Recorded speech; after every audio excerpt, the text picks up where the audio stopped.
All right, so here's the problem I was trying to solve, which is I have this old, probably 12-year-old air conditioner for my room because the upstairs doesn't really get any benefit from the AC whatsoever. But over time, I've lost some of the components for it. Most importantly, the hose that goes in the back of here and the connector for it. So I got this hose and like window thing that goes to the window, and then it came with this hose, this flexible hose, but you know, that doesn't work. Like there's no good way to hook it up. So I had like a piece of cardboard that I had rolled into a tube and just kind of duct taped everything together. That worked okay. But I was like, this could be way better. So my first thought was like, well, I can 3D print something, and you can see how there's like those little tabs, and so they're flexible. So I printed this at first, which you can see it got a little bit bent by probably the heat and the tension, but those little house-shaped holes will fit right over those tabs. So at least I got that shape to work.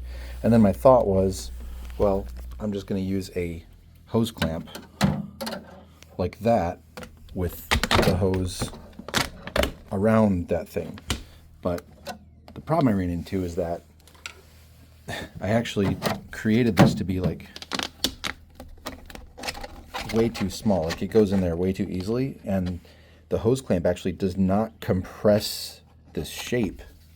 Like the flexible hose is actually pretty rigid. It's got some flex to it because of the wire and the plastic, but like I think the circular shape and the coil nature of it like makes it really rigid. So clamping it down to a surface that's, you know, even 5 or 6 millimeters less in diameter is not going to work. So that didn't really work very well. And then I was looking at this and I thought, you know what?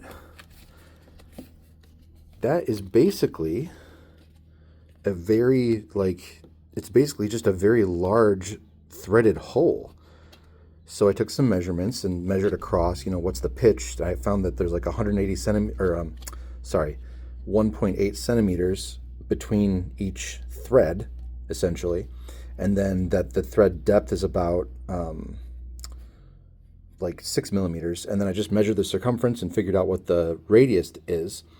And I was able to draw this, which is just basically the screw that goes into the threads.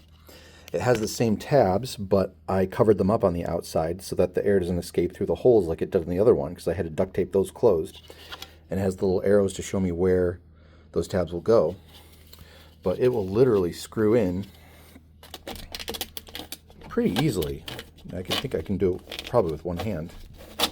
Maybe not. I might have to do it off camera.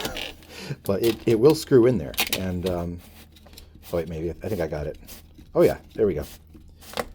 So yep, then that just mates up to there, and I have this piece of paracord that it's pretty tight, but it'll actually support it and keep it from falling out if there's any weight. But yeah, it worked super well. I thought I was going to need the hose clamp, but I don't actually need the hose clamp at all.